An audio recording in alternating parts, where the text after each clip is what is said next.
அன்பார்ந்த உழவர் பெருமக்களே, வேளாண்மையில் வெற்றி அடைய முடியாத பல உழவர்கள் முக்கியமாக கூறும் காரணம் உற்பத்தி செய்யும் விளைபொருட்களை நல்ல விலைக்கு விற்பனை செய்ய இயலவில்லை என்பதுதான்.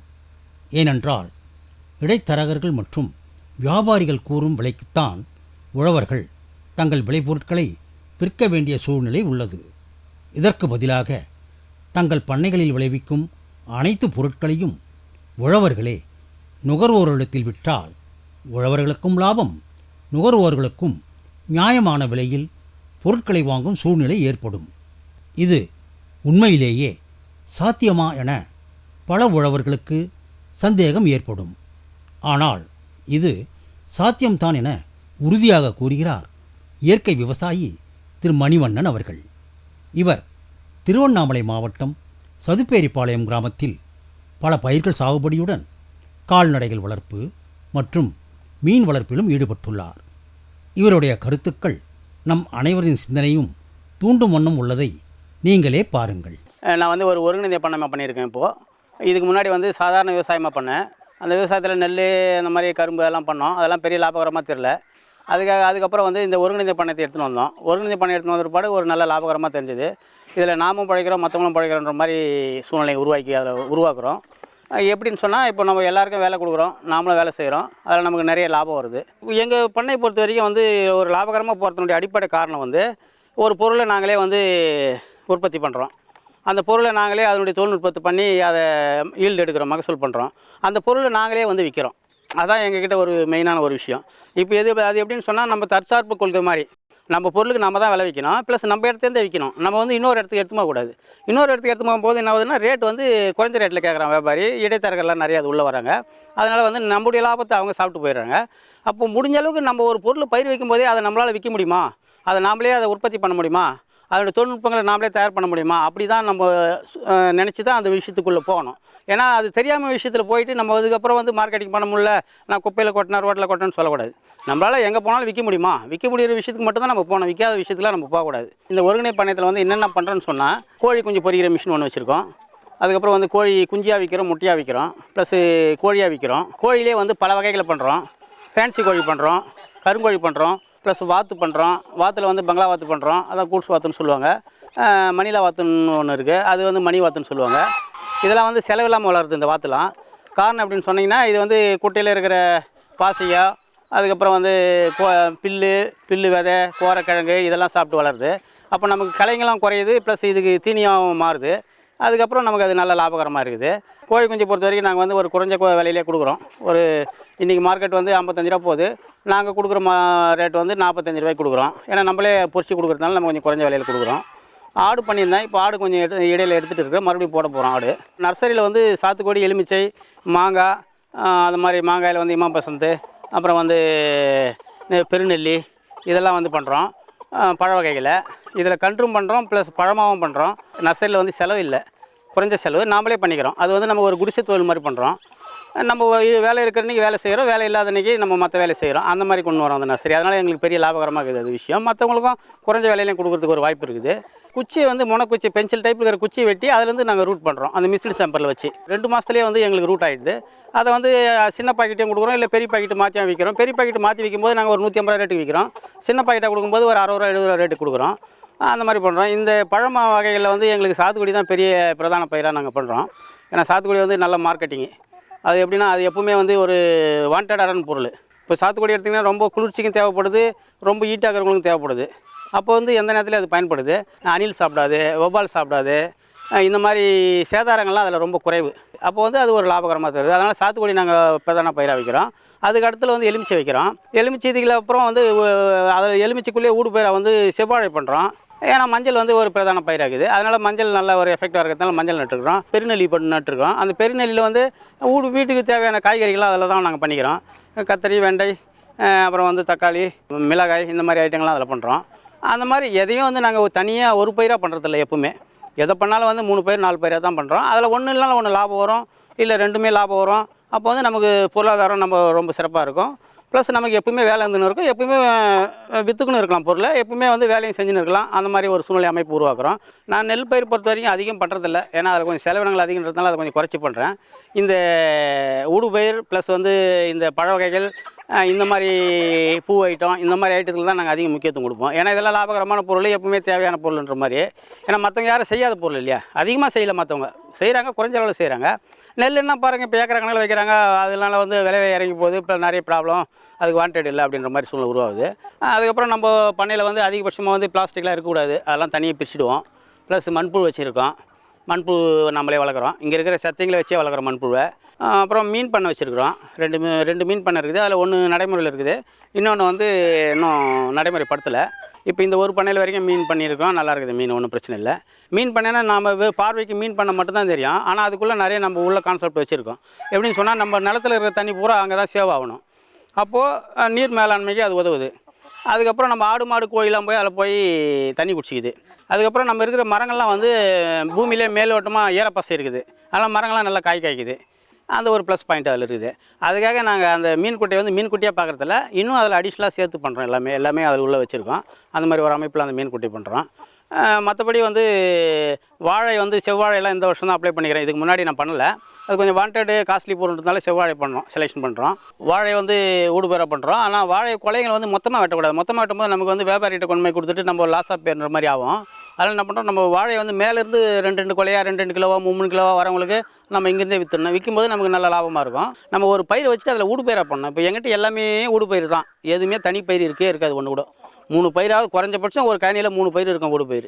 அப்போ வந்து அது நமக்கு லாபகரமாக தெரியும். அதில் வந்து இப்போ நம்ம பண்ணிக்கிறது இது எல்லாமே உங்களுக்கு சொல்லியிருக்கேன். மொத்தம் மஞ்சள், வாழை, எலுமிச்சை, சாத்துக்குடி, நெல்லி, பெருநெல்லி, கொய்யா, அந்த மாதிரி வகைகள். அப்புறம் வந்து அத்திப்பழம் நட்டுருக்கோம், செடி அத்தி.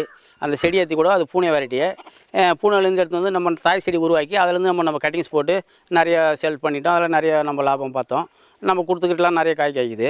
கூட வந்து இந்த மாலை வந்து நமக்கு ஒரு நல்ல லாபம். ஏன்னா நம்ம வச்சுக்கிற வெரைட்டிஸ் வந்து இமாம் பசந்த். இது வந்து இந்த வருஷம் கிலோ வந்து காயை இங்கே 150 ரூபா கிலோன்னு நான் இங்கே விற்றுட்டேன். போன வருஷம் 85 ரூபான்னு விற்றேன். இந்த வருஷம் மாங்காய் இல்லாததுனால 150 ரூபான்னு விற்றேன். அது ஒரு பெரிய லாபகரமான ஒரு விஷயம். ஒரு காய் 1 கிலோ 1.25 கிலோ வரும். மாவில் அந்த மாதிரி ஒரு லாபம்.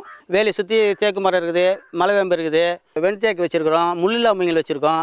இதெல்லாம் வந்து நம்ம சுற்றி பாட்டிலில் போட்டுறோம். பாட்டிலில் போடும்போது காற்றை தடுக்கும், ப்ளஸ் வந்து குளிர்ச்சி கொடுக்கும். மற்றது இந்த குருவிகள் அது இது கூடு கட்டி வாழறதுக்கு ஒரு சிறப்பான ஒரு இயற்கை அமைப்பாக இருக்கும் அந்த இடம். இந்த மாதிரி நமக்கு அதில் டிம்பர் வேல்யூ இருக்குது. நம்மையும் அறியாமல் வரக்கூடிய வருவாய் அது. நம்ம அதுக்காக எதுவும் செய்யலை, ஆனால் அதில் ஒரு வருவாய் வரும். இவ்வளோ விஷயங்கள் அது உள்ளே நடக்கும். அப்போது அவசியம் வந்து பார்டரில் வந்து இந்த மாதிரி டெம்பர் வேல்யூ கூட மரத்துங்களை நிறைய பயன்படுத்தணும். ஏன்னா பார்டரில் டெம்பர் பண்ணும்போது அதுக்கு சேதாரம் கிடையாது. ஒரு பழமரம் பண்ணால் யாரும் அறுத்துருவாங்க. டெம்பர் வேல்யூனா அது ஒன்றும் பிரச்சனை கிடையாது. அந்த மாதிரி பண்ணுங்கள், அது ஒரு லாபகரமாக இருக்கும். எப்படி போனாலும் ஒரு இடத்துல ஒரு பயிரே செய்யாதீங்க. அப்படி செஞ்சிங்கன்னா உங்களுக்கு வந்து எந்த விதத்தில் லாபம் வரத்துக்கு வாய்ப்பு ரொம்ப ரொம்ப குறைவு. நீங்கள் வந்து ஒரு 3 பயிர் 4 பயிர் அது உள்ளே நடக்கணும். அது வந்து ஒன்று பெரிய உயர்ந்த பயிராக இருக்கலாம், ஒன்று மீடியமாக இருக்கலாம், அதுக்கப்புறம் ஒன்று தரமட்டத்துக்கு இருக்கலாம். அந்த மாதிரி கொண்டாடலாம். இதில் வந்து நாங்கள் மூலிகை பயிர்களும் கொஞ்சம் வச்சுருக்கோம்.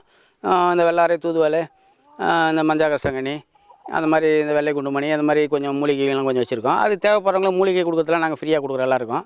அதுக்கெல்லாம் யாரும் காசு வாங்குறதில்ல, அந்த செடி கொடுக்குறதுலாம். கால்நடைகளை வந்து நம்ம அதிகமாக பயன்படுத்தினா தான் பண்ணை நல்லா வளமாக இருக்குன்னு சொல்லிட்டோம் இயற்கையாக. இதில் என்னென்ன பண்ணலான்னு சொன்னிங்கன்னா, நாட்டுக்கோழி வந்து ரொம்ப சிறப்பானது. அதில் சிறுவடையை ரொம்ப சிறப்பானது. அதை விட சிறப்பானது வந்து கருங்கோழி கடகநாத்து. கடகநாத்து வந்து நமக்கு முட்டையும் நல்ல விலைக்கு போகுது, கறியும் நல்ல ஒரு மருத்துவத்தன்மை வந்தது, கோழியும் நல்ல ரேட்டுக்கு போகுது, கறியும் நல்ல ரேட்டுக்கு போகுது. எப்படி விரும்புகிறவங்களோ அப்படி வளர்க்கலாம், அது ஒன்றும் பிரச்சனை கிடையாது.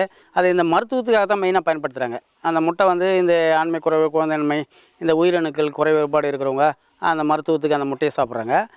இந்த பக்கவாதம் வரவங்க, கைக்கு வராதவங்க, கால் வராதவங்க, இந்த மாதிரி இருக்கிறவங்க, பக்கவாதம் வரவங்க வந்து இந்த கறியை வந்து வாரத்தில் 3 நாள் சாப்பிட்டா அந்த பக்கவாதம் வந்து அப்படியே நாளடைவில் குறைஞ்சிடுதுன்றாங்க. அது ஒரே நாள் சாப்பிட்டா குறைஞ்சிடுதுன்னு சொல்ல முடியாது.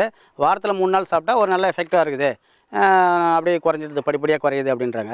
அதுக்காக அது ஒரு நல்ல ரேட்டுக்கு போகுது.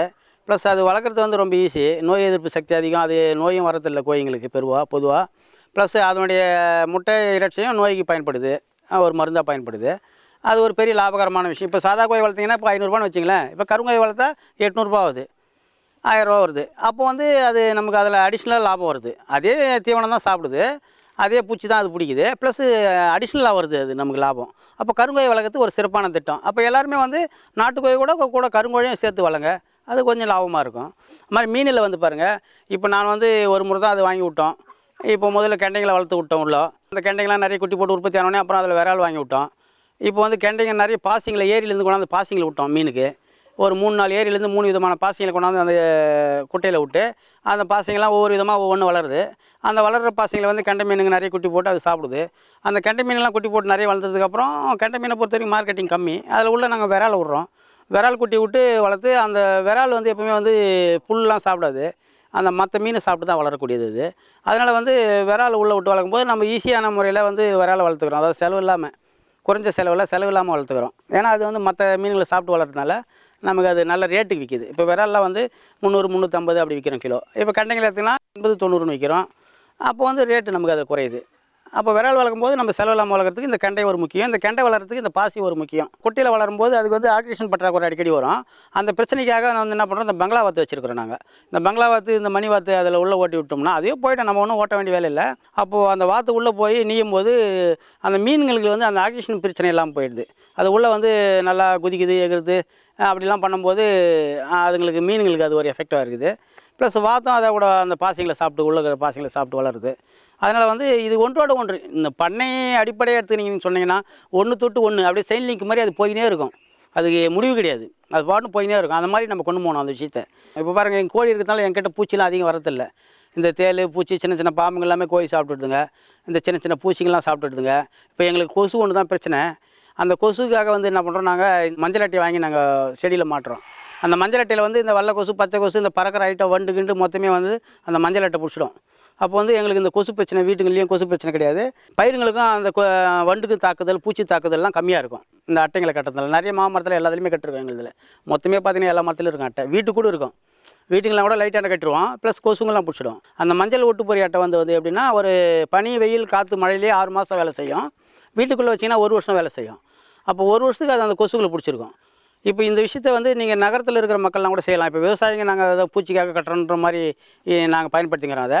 இனி நகரத்தில் இருக்கிற மக்கள்லாம் வந்து அந்த மஞ்சள் அட்டை கட்டினீங்கன்னா உங்களுக்கு வந்து வைரஸ் கொசு, இந்த டெங்கு கொசு, அந்த மாதிரி கொசுங்களாம் கூட ப்ராப்ளம் வராது. அப்போ வந்து இது நகரத்துக்கு இருக்கிறவங்களும் பயன்படுது, ப்ளஸ் கிராமத்தில் இருக்கிறவங்களும் பயன்படுது. விவசாயிகளுக்கு ரொம்ப முக்கியமான விஷயம். ஒவ்வொரு விவசாயம் வந்து மஞ்சள் அட்டையை அவசியம் பயன்படுத்தணும். அது பலவிதமான நன்மைகளை செய்யுது. அப்புறம் எங்கள் பண்ணையில் வந்து பிளாஸ்டிக்லாம் அதிகம் இருக்கக்கூடாது. இங்கே கொளுத்துற வேலை அதிகம் இருக்கக்கூடாது. முள்ளை அந்த விட நாங்கள் மக்க வச்சு எருவாக தான் மாற்றுவோம். அந்த எருவாவோட கூட சூடோமோனஸ் கொஞ்சம் போட்டு அதை மெல்டி பண்ணி மரத்துங்களுக்கு எடுத்து கொடுப்போம். அந்த மாதிரி பண்ணுவோம். அடுத்தது புறா வளர்க்குறோம்.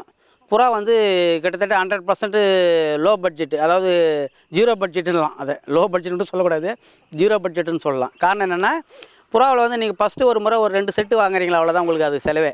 அதுக்கப்புறம் அதுவே உற்பத்தி பண்ணிக்கும். தானியாக குட்டி போட்டுக்கும், அதுவே முட்டையை வச்சுக்கும், அதுவே குஞ்சு வளர்த்துக்கும். உங்களுக்கு எந்த பிரச்சனையும் கிடையாது. இப்போ நான் வந்து ஒரு 4 தான் முதல்ல வாங்கினேன். இப்போ நான் வந்து கிட்டத்தட்ட ஒரு 400 புறாவுக்கு விற்றுட்டேன். இப்போ இருக்கிறது நம்மக்கிட்ட ஒரு 100 புறாவுக்கு இருக்குது. இப்போ இது எதுக்குமே எனக்கு 10 பைசா செலவு கிடையாது. நாங்கள் வெறும் தண்ணி மட்டும் தான் வைப்போம். மற்றது அதுவே போய் வெளியே மேய்ஞ்சிட்டு வரும். அதுவே வந்து முட்டை போட்டுக்கும், குட்டி போட்டுக்கும், அதுவே அது தீனி ஊட்டிக்கும், மறுபடியும் அதுவே பறந்து அடுத்த கட்டம் தயாரிப்பாகும். அப்போ வந்து ஒரு மாதம் ஒரு டைம்ன்ற மாதிரி போய் நிற்குது. இது லாபகரமாக இருக்குது. ஒரு செட்டு வந்து பெரிய செட்டு வந்து 350 தரோம், சின்ன செட்டு வந்து 300 தரோம். அது நமக்கு லாபமாக இருக்குது. அது வந்து அதுக்காக எந்த பெருசாக எதுவும் பில்டிங்லாம் தேவையில்லை. இருக்கிற பில்டிங்கில் ஒரு இடத்த தயார் பண்ணி கொடுத்தா போதும், அவ்வளோதான். அப்போ அது லாபகரம். நாங்கள் தண்ணி ஏன் வைக்கிறேன்னு சொன்னீங்கன்னா, தண்ணி வந்து இப்போ நிறைய நாற்றுங்கள்லாம் ஃபேவர்டான இந்த போரட்லாம் போட்டுடுறாங்க நாற்றுக்கு. அந்த தண்ணி குடிக்கும்போது அது செத்து போகுது. அந்த ப்ராப்ளம் இருக்கக்கூடாதுக்கோசம் தண்ணி குடிக்கிற பழக்கத்து வரைக்கும் நாங்கள் எங்களாண்ட வச்சுக்கிறோம். மற்ற தீனி மேயறது அது எங்கே வேணாலும் மேய்ஞ்சிட்டு வந்துடும். அதுக்கு தேவையான இறைகளை தேடிக்கும். அப்போ அது ஒரு 100% லாபமான தொழில். அது மாதிரி குஞ்சு பொரிக்கிறது எங்களுக்கு அதிகமாக லாபமாக இருக்குது. ஏன்னா முட்டையை விற்றா 10 ரூபா, குஞ்சை விற்றா இன்றைக்கி ரேட்டுக்கு அது 40 ரூபா, 45 ரூபா போகுது. அப்போ வந்து அதில் 4 மடங்கு லாபம் வருது. அதனால் நாங்கள் அதை கொஞ்சம் அதிகம் பண்ணுறோம்.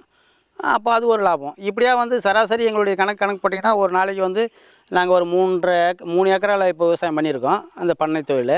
இந்த 3 ஏக்கரால் வந்து எங்களுக்கு கிட்டத்தட்ட வந்து ஒரு நாளைக்கு வந்து ஒரு 2000 ரூபா, 2500 ரூபா, அப்படி 3000 ரூபா அளவுக்கு நாங்கள் வர அளவுக்கு அந்த சூழ்நிலையை உருவாக்கிறோம். ஏதாவது ஒன்று எங்களுக்கு விற்றுக்கினே இருக்கும். அப்போது டெய்லி ஏதாவது ஒன்று விற்கும்போது பழம் விற்கும், சாத்துக்குடி விற்கும், எலுமிச்சை விற்கும், அந்த மாதிரி ஏதாவது மாம்பழம் விற்கும், விற்கும், கோழி முட்டை விற்கும், குஞ்சு விற்கும். அப்படின்ற மாதிரி பார்க்கும்போது எங்களுக்கு சராசரி ஒரு நாளைக்கு ஒரு 2000 ரூபாயிலேருந்து 3000 ரூபாய் வரைக்கும் நாங்கள் ஏம் பண்ணுறோம். அந்த மாதிரி இப்போது டெய்லி எங்களுக்கு ஏதோ ஒன்று நடந்துருக்குது விஷயம். இதில் நர்சரி தான் நமக்கு அதிகபட்சமான ஒரு வருமானம். பூவில் ஓரளவுக்கு வருமானம். பழங்களில் ஒரு அதுவும் நல்ல வருமானம் தான், ஒன்றும் பிரச்சனை இல்லை. அப்படியே ஒரு ரோலிங்கில் போகும்போது அது நமக்கு லாபகரமாக இருக்குது. ஒரு பண்ணை நடத்துகிறோம்னா நமக்கு அடிப்படை ஆதாரம் வந்து ஒரு பாதுகாப்பு வேணும். நம்ம வச்சுக்கிற ஆடு மாடு கோழி பழம் செடி இதுக்கெல்லாம் வந்து பாதுகாப்பு வேணும். அப்போ பாதுகாப்பு வேணுன்னும் போது ஒரு பண்ணையை நடத்தும் போது சுற்றி வந்து ஒரு வேலி ஃபென்சிங் வந்து ரொம்ப முக்கியமான விஷயம். அந்த ஃபென்சிங் இருந்தால் தான் எல்லாமே நம்ம கண்ட்ரோலுக்கு வரும், இல்லைன்னா நம்ம கண்ட்ரோலுக்கு வராது. காரணம் என்னென்னா பல விதமான பிரச்சனைங்க வரும். நாயால் பிரச்சனை வரும், அப்புறம் பூனையால் பிரச்சனை வரும், அப்புறம் ஆடு மாடால் பிரச்சனை வரும், திறனால் பிரச்சனை வரும். அந்த மாதிரி பிரச்சனைகள்லாம் நிறைய வரும். அதுக்கு வந்து நமக்கு வேலி இருந்தால் தான் அதை பண்ண முடியும். அதில் வந்து ஃபென்சிங் வேலி ரொம்ப சிறப்பானது. அதில் 2க்கு 2 டயான்ற மாதிரி போட்டிங்கன்னா இன்னும் சிறப்பானது. அது உள்ளே வந்து பூச்சி போட்டு அதிகம் வராது 2க்கு 2ன்னும் போது. அந்த மாதிரி அதை பண்ணலாம், ஒன்றும் தப்பில்லை. அந்த மாதிரி பண்ணிங்கன்னா தான் அதை சிறப்பாக காப்பாற்ற முடியும். அப்புறம் பண்ணைக்கு நடத்தும் போது பண்ணையில் வந்து நம்ம ஒரு சின்னதாக ஒரு வீடு அவசியம் இருக்கணும். அது அந்த காலத்தில் பண்ணை வீடுன்னு சொல்லுவாங்க, அது பெருமையாக. அந்த மாதிரி நீங்கள் வந்து ஒரு சின்னதாக ஒரு வீடு இருந்தால் தான் அந்த பண்ணையை நிர்வாகம் பண்ணுறதுக்கு, அந்த இடத்துல நிர்வாகம் பண்ணுறதுக்கு கரெக்டாக இருக்கும். அந்த விஷயங்களில் திருடுலாம் போகாது, ஒரு அமைப்பாக இருக்கும். அப்போது ரொம்ப சிம்பிளாக ஒரு வீடு கட்டிக்கணும், ஒரு ஆடு மாட்டு கொட்டை கட்டிக்கணும், கோழிக்கு ஒரு கொட்டை கட்டிக்கிறோம். அப்படி கொட்டிங்கன்னா அந்த இடத்த பண்ணை நடத்துகிறோம்னா சக்ஸஸ்ஃபுல்லாக இருக்கும், ஃபெயிலியர் வராது. இதெல்லாம் இல்லாமல் போனீங்கன்னா கண்டிப்பாக ஃபெயிலியர் வரும். பண்ணை நடத்தத்தில் வந்து நிறைய பிரச்சனைகள் வரும். அந்த பிரச்சனைலாம் நீங்கள் சந்திக்க வேண்டியதாக இருக்கும். அதை சந்திக்காததுக்கு முன்னாடி நீங்கள் இந்த வேலி போட்டு ஃபென்சிங் போட்டுட்டு இதுக்குள்ளே ஆரம்பிச்சிங்கன்னா கரெக்டாக இருக்கும். இதில் வந்து பார்ட்டாக பண்ணுங்கள். அதில் கால்நடைகளுக்கு அதிக முக்கியத்துவம் கொடுங்க. அப்போ தான் கால்நடைகளுக்கு அதிக முக்கியத்துவம் கொடுத்தா தான் பூமி வந்து வளமாகும். பூமி வந்து வளமானால் தான் நல்லா நமக்கு செலவு இல்லாமல் விளைய ஆரம்பிக்கும், தரமான விளைச்சல் வரும். அப்போது வந்து நீங்கள் என்ன பண்ணணும், கால்நடைகளை நீங்கள் நிறைய உள்ளே பயன்படுத்தணும். உங்களுக்கு பிடிச்ச மாதிரி உங்களுக்கு பிடிச்ச விஷயத்தில் நீங்கள் கால்நடைகளை பயன்படுத்திக்கலாம். ஏன்னா கால்நடை இல்லாத ஒரு பண்ணை சிறப்பாக அமைய முடியாது. அப்போ கால்நடை அவசியம் உங்களுக்கு தேவை. ஊடுபயிர் பண்ணாத ஒரு பண்ணை நடத்தவே கூடாது. அப்படி நடத்துனீங்கன்னா உங்களுக்கு லாபமே வராது. நீங்கள் எவ்வளோ அறிவாளியாக இருந்தாலும் உங்களுக்கு லாபம் வராது. அதே சமயம் பண்ணைக்கு வந்து அவசியம் ஒரு குட்டை வேணும். அந்த குட்டை மீன் குட்டியாக இருந்தால் ரொம்ப சிறப்பு. அப்படி இல்லைன்னா ஒரு குட்டியாவது இருக்கணும் அவசியம். நீங்கள் 1 ஏக்கரா நிலம் கூட வச்சுருங்க, ஒரு குட்டை அவசியம். அப்போ தான் வந்து அந்த தண்ணிங்களை நம்ம பிடிச்சி வைக்க முடியும். அந்த நீர் மேலாண்மை வந்து நம்ம ஒரு லெவலுக்கு கொண்டாட முடியும். நம்ம போர் கிணறுகள்லாம் ஒரு சாதகமாக இருக்கும் அந்த விஷயம். ப்ளஸ் மரம் செடி கொடிக்கெலாம் ஒரு ஆதாரமாக இருக்கும், ஒரு குளிர்ச்சி கொடுக்கும். மற்றது ஆடு மாடு கோழிலாம் வந்து அதில் வந்து பயன்படுத்திக்கும். இதுக்கு வந்து ஒரு குட்டை, அந்த குட்டை வந்து மீன் பண்ணையாக இருந்தால் ஓகே, அது ஒரு வருமானம். இல்லை ஒரு குட்டையாக இருந்தாலும் ஓகே. அதில் வந்து எப்படின்னா சிலர் வந்து மீன் வளர்க்க விரும்ப மாட்டாங்க, ஆனால் குட்டை இருக்கணும்னு நினைப்பாங்க. அந்த குட்டை வேஸ்ட்டுன்னு நினைப்பாங்க. அப்படி நினைக்க வேண்டிய தேவையில்லை. காரணம் என்னென்னா அந்த குட்டையில் வந்து நீங்கள் தாமரை வளர்க்கலாம். ஒரு தாமரை பூ 50 ரூபாய் இன்றைக்கி மார்க்கெட்டிங். எந்த மார்க்கெட், பெரிய மார்க்கெட்டுக்கு எந்த மார்க்கெட் போனாலும் உங்களுக்கு 50 ரூபா ஒரு பூ, அதனுடைய வேல்யூ. எப்போ போனாலும் விற்றுரும், அதுக்கு ஒன்றும் பிரச்சனை கிடையாது. அப்போ நீங்கள் வந்து ஒரு நாளைக்கு வந்து அதுலேருந்து ஒரு 20 பூ எடுக்கினீங்கன்னா 20, 50, 1000 ரூபாய் ஆச்சு. இப்போ நீங்கள் மீன் வளர்க்கலாம் பரவாயில்ல, ப்ளஸ் தாமரை வளர்க்கலாம். அது ஒரு வருவாய், ஒரு லாபம் அப்படின்ற மாதிரி தான் நம்ம அதை நோக்கத்தை யோசிக்கணும். இப்போ இதன் மூலம் நான் என்ன தெரிவிச்சுக்கிறேன்னா, இன்றைக்கி இருக்கிற இளைஞர்கள் எல்லாம் நிறைய பேர் படிச்சுட்டு வேலையில்லைன்ற ஒரு பிரச்சனையில் இருக்கிறாங்க. எல்லாருமே அவங்க நிலத்தில் இந்த மாதிரி ஒரு ஒருங்கிணைந்த பண்ணையம், இந்த மாதிரி பழ வகைகள், இந்த மாதிரி கால்நடைகள் இதெல்லாம் பண்ணிங்கன்னா ஒரு சிறப்பான வருமானமாக இருக்கும். நம்ம உள்ளூர்லேருந்தே சம்பாதிக்கலாம். இதுக்கு போய் வெளிநாட்டில் போய் வெளியூரில் போய் ரொம்ப கஷ்டப்பட்டுக்கின்னு ரொம்ப பிரச்சனைகள்லாம் அனுபவிக்கிறாங்க. நாம் என்ன பண்ணுறோம், இன்றைக்கி இருக்கிற இளைஞர்களுக்கு வந்து இந்த மாதிரி ஒரு நவீன முறையில் ப்ளஸ்ஸு தொழில்நுட்பங்கள் அதிகமாக இருக்கிற மாதிரி, செலவில்லாத தொழில்நுட்பங்களை கொண்டாடுற மாதிரி. தொழில்நுட்பம் சில பேர் தொழில்நுட்பங்களை கொடுத்து செலவு அதிகமாகிக்கிறாங்க. அந்த மாதிரி பண்ணக்கூடாது. முடிஞ்ச அளவுக்கு எவ்வளோ செலவு குறைக்க முடியுமோ அந்த அளவுக்கு செலவு குறைச்சி செலவில்லாமல் விவசாயமும் ப்ளஸ்ஸு பல்தரப்பட்ட விவசாயம், அதாவது கால்நடைகள், பழங்கள், செடிகள், கொடிகள், அந்த மாதிரி காய்கறிகள், அந்த மாதிரி விவசாயத்தை அமைச்சாங்கன்னா இன்றைக்கி இருக்கிற இளைஞர்களுக்கு ஒரு நல்ல ஒரு எதிர்காலம் இருக்கும், நல்ல ஒரு வாய்ப்பாகவும் இருக்கும், வருமானமாகவும் இருக்கும். அதனால் இதன் மூலிமா மற்ற விவசாயங்களை நான் சொல்லிக்கிறது என்னென்னா, எந்த விவசாயம் வந்து ஒரு பயிராக பண்ணாதீங்க, பலதரப்பட்ட பயிராக பண்ணுங்கள் ஒவ்வொரு விவசாயம். அது மாதிரி ஒரு அமைப்பு எல்லா விவசாயங்களும் இதை பார்த்துட்டு எல்லா விவசாயங்களும் அந்த மாதிரி ஒரு அமைப்புக்கு நீங்கள் மாறணும்னு நான் கேட்டுக்கிறேன். அதாவது விவசாயத்தில் வந்து இப்போ நெல் பயிர் வச்சா கூட சில பேர் லாபம் இல்லைன்னு சொல்கிறாங்க. ஆனால் லாபம் அதுக்குண்டான வழிகள் இருக்குது, அதை யாரும் கடைப்பிடிக்கிறது இல்லை. எப்படின்னா இப்போ நெல் பயிர் வைக்கும்போது நெல் பயிர் மட்டும்தான் அவங்க யோசிக்கிறாங்க. நெல் அறக்கணும், நெல் போடணுன்றது மட்டும் யோசிக்கிறாங்க. அப்படி யோசிக்கக்கூடாது. ஒரு நெல் பயிர் வைக்கிறீங்கன்னா முடிஞ்ச அளவுக்கு புழுதிகாலில் பயிர் வைக்கிறவங்க சிறப்பான விவசாயி, அது யாராக இருந்தாலும். அது புழுதிகாலுக்குன்னு சன்ன ரகங்கள் இருக்குது, புழுதிகாலுக்கு மோட்டார் ரகங்கள் இருக்குது. அந்த மாதிரி ரகங்களில் புழுதிகாலில் வந்து நெல்லை வந்து பண்ணுறவங்க சிறப்பான விவசாயி, முதல் தரமான விவசாயி. அதுக்கு அடுத்த தரமானு பார்க்கும்போது நெல்லை பயிர் வச்சுட்டு நெல் மட்டும் பயிர் வைக்காத மற்றதெல்லாம் அதில் உள்ள பயிர் வைக்கிறாங்க பாரு, அவர் சிறப்பான விவசாயி. நெல்லில் போய் என்ன உள்ள பயிர் வைக்கிறது அப்படின்னு நிறைய பேர் எதிர்பார்க்குறாங்க, கேட்குறாங்க. அது நிறைய விஷயங்கள் இருக்குது. ஒரு நெல் பயிர் வச்சிங்கன்னா நெல்லில் வந்து ஒரே பைசாவோட செலவு பண்ணாத அறுப்பறக்கலாம். அதில் நிறைய சின்ன சின்ன டெக்னிக்கல் தான், ஒன்றும் பெரிய விஷயம் கிடையாதுங்க. இப்போ நெல் நாற்று விட்டு நடுநட்டுற அன்றைக்கே வந்து தண்ணி வீது பாருங்கள் பைப்பில். அந்த இடத்துல வந்து ஒரு 50 சென்ட்டுக்கு ஒரு 10 கிலோ அசோலா தண்ணி வீர இடத்த ஒரு 5 கிலோவும், மற்ற மூளைக்கு 4 மூளைக்கு 4 இடத்த 4 1 கிலோவும் கொட்டிட்டிங்கன்னு சொன்னீங்கன்னா ஒரு 10 கிலோ அசோலா. இது என்ன பண்ணால் ஒரு 10 நாள் 15 நாளில் வந்து கழனி பூரா பரவிடும். பரவிட்ட உடனே அந்த கழனியில் வந்து களை முளைக்காத டவுன் பண்ணிடும், களையை முளைக்காது. அப்போது களை பறிக்கிற வேலை அந்த விவசாயிக்கு இல்லை. களை பறிக்கிறது ஒரு பட்ஜெட் இல்லையா, அந்த பட்ஜெட்டு மிச்சமாகிடுது. அதுக்கப்புறம் என்ன பண்ணோம், அந்த அசோலாவை ஃபுல்லாக பரவின உடனே ஒரு 4 நாளைக்கு தண்ணி கட்டாத அந்த கயனியில் வந்து தண்ணி கட்டாத டைட் பண்ணிடணும். டைட் பண்ணோடனே மேலே இருக்கிற அசோலா கீழே இருந்து இறங்கி வேர் விட்டு பிடிச்சிக்கும், தரையை பிடிச்சினோடனே மறுபடியும் ஒரு 4 நாள் பொறுத்து பர்த்தியாக தண்ணி கட்டிங்கன்னா அந்த அசோலா பூரா அழுகிடும். அழுகிட்டோடனே ஒரு முறை இயற்கையான முறையில் யூரியா போட்ட மாதிரி அது கணக்கு. அப்போ வந்து யூரியா போடுற வேலை கிடையாது, 1 கலப்பரிக்கிற வேலை கிடையாது, 2 யூரியா போடுற வேலை கிடையாது. இந்த இயற்கையான யூரியான்றதுனால வந்து இதில் வந்து பூச்சிகள் அதிகமாக தாக்காது. ஏன்னா செயற்கை யூரியாவுக்கு தான் வந்து பூச்சிகள் அதிகமாக வரும். அப்போ இயற்கை யூரியாவுக்கு வந்து பூச்சிகள் வராது. அப்போ பூச்சி மருந்து அடிக்கிற வேலை இல்லை. அப்போ அதில் ஒரு செலவு மிச்சமாகுது.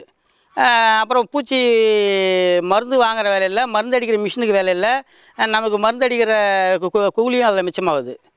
அப்போ வந்து மருந்துன்னும் போது பல கெமிக்கல் வரும்போது பல விதமான பாலங்களுக்கு பல பிரச்சனைகள் உருவாக்குது. அந்த பிரச்சனைக்கெலாம் இடம் கிடையாது மருந்து அடிக்கலைன்னு சொன்னால்.